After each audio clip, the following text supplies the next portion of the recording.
Hello, Facebook fans and YouTube fans of DX Engineering. It's Tuesday afternoon here in the Eastern Time Zone of the USA. It's 17:15 Zulu, August 3rd, 2021. It's time for Tuesdays with Tim and Jeff. We gave Jeff the afternoon off, but we have a very special guest today. It's Frankie KE8HPA. Hi, Frankie. Hello, everyone.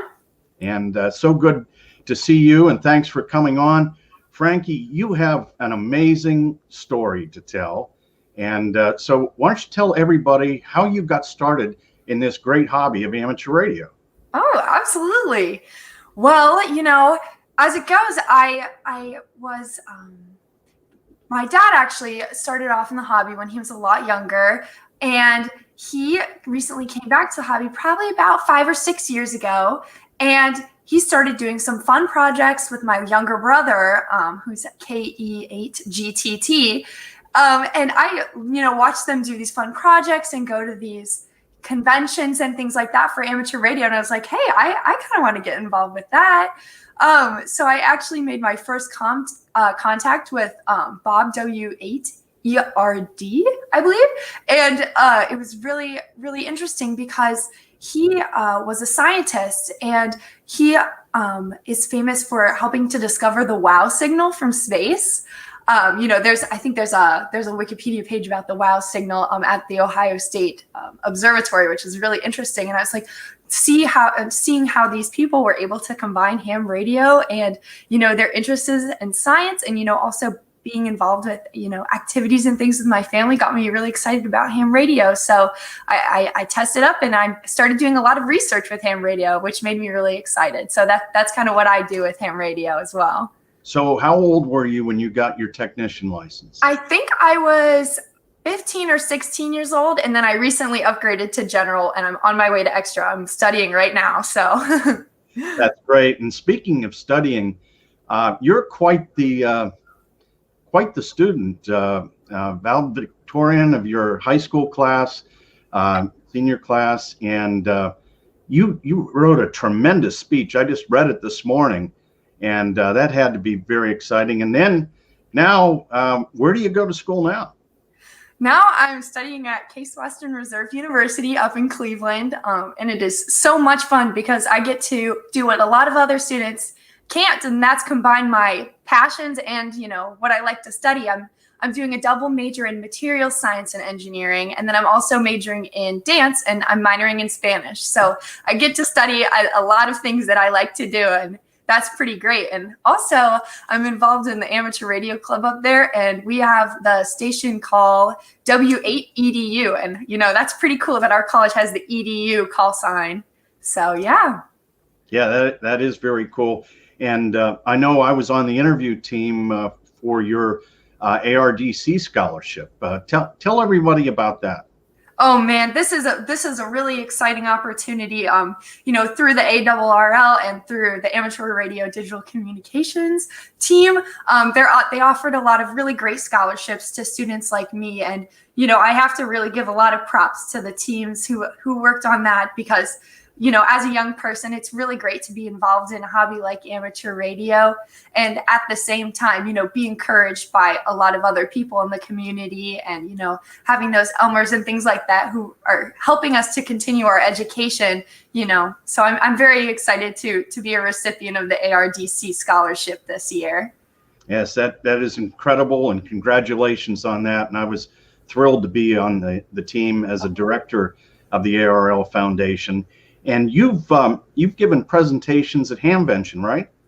I did the online, 2 online presentations. One at Carol Perry's Youth Forum, which was absolutely incredible. Also being able to be in contact with a lot of other youth operators that were a part of those presentations, like the Mick Elroy family, who was also at Yoda Camp, which I was just at, the Youth on the Air for Region 2 camp, and a couple other people. Then I also did the QSO Today presentation last year, and a lot of it has been on my research that I did. The first time that I presented was actually at the HamSci 2 or 3 years ago, and it was with my younger brother, KE8GTT Seamus.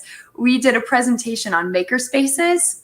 and how hams can use maker spaces to build, things and get connected with other people in the community.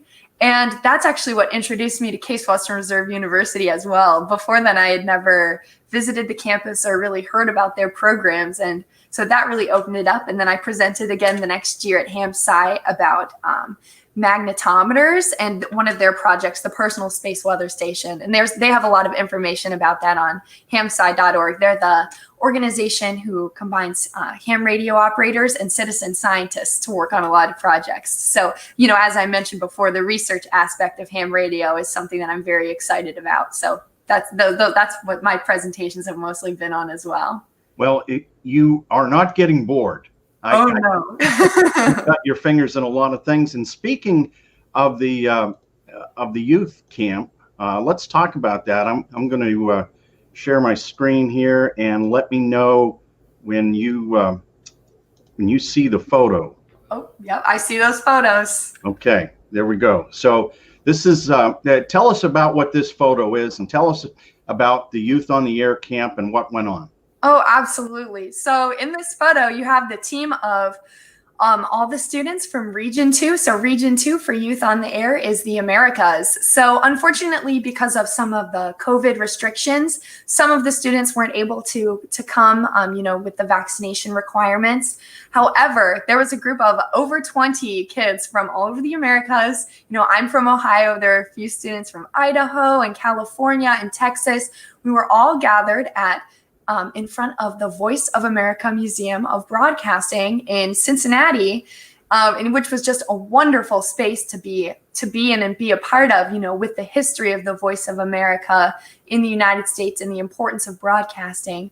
We were able to use their amateur radio station in the museum.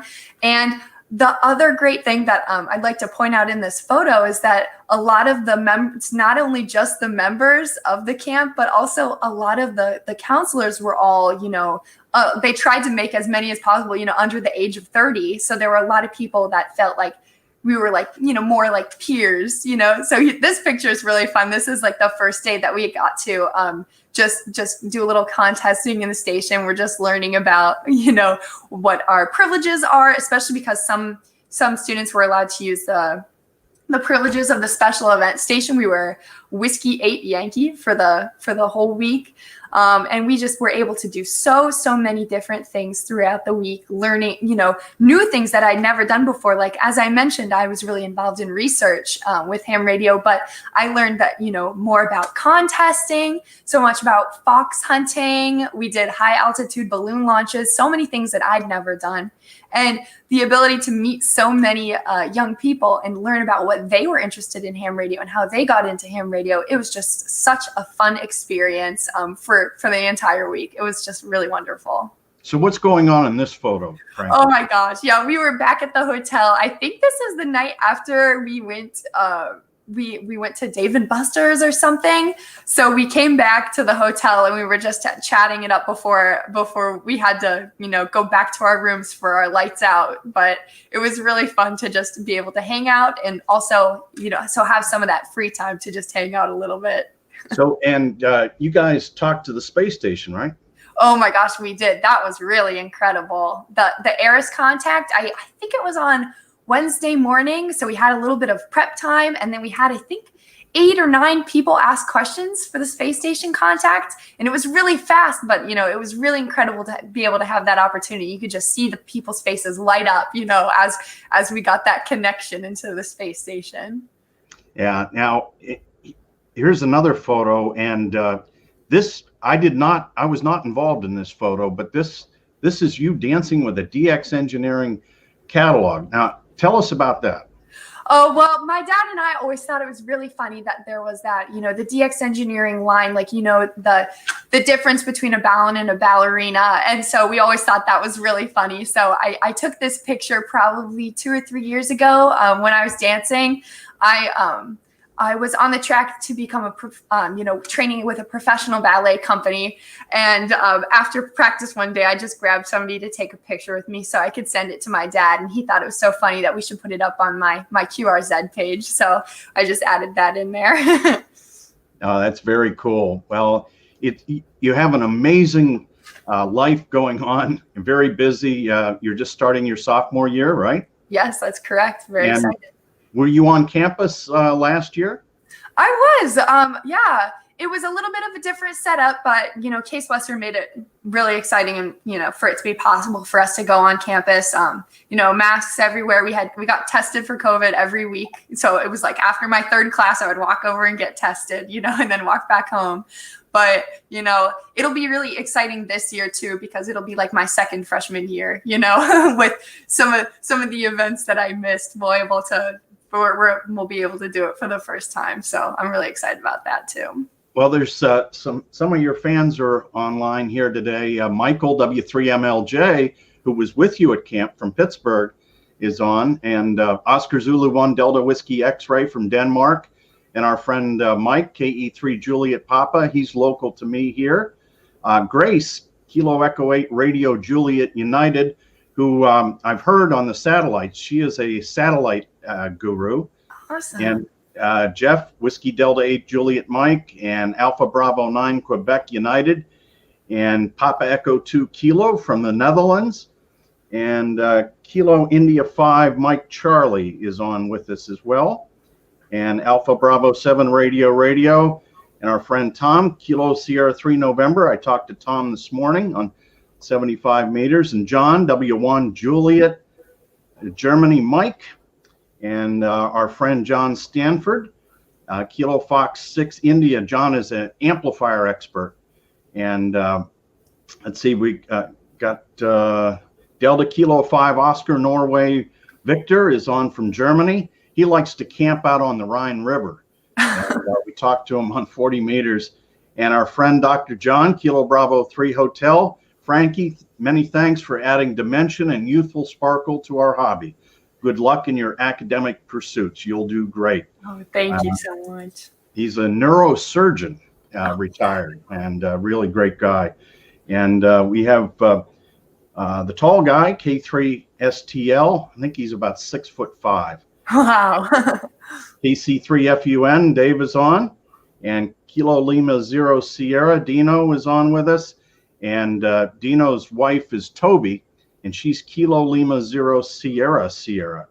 And here's Jeff. Normally Jeff's on the show, and he said, I got my Yoda QSL card this week.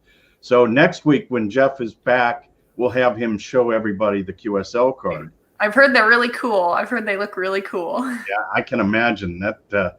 That is really. What is the one thing, Frankie, that you took away from the camp that will be your best memory? Oh man. Well, I mean, besides the best memory, I think the coolest part was, being a part of a youth experience that was led by youth, and just, it really reinvigorated, why I got involved in ham radio in the first place, being able to see how other people did as well, either by their families or their Elmers or what they like to do with it. But I think one of the coolest activities was when we went to Kings Island, it has a water park, but it's the roller coaster park.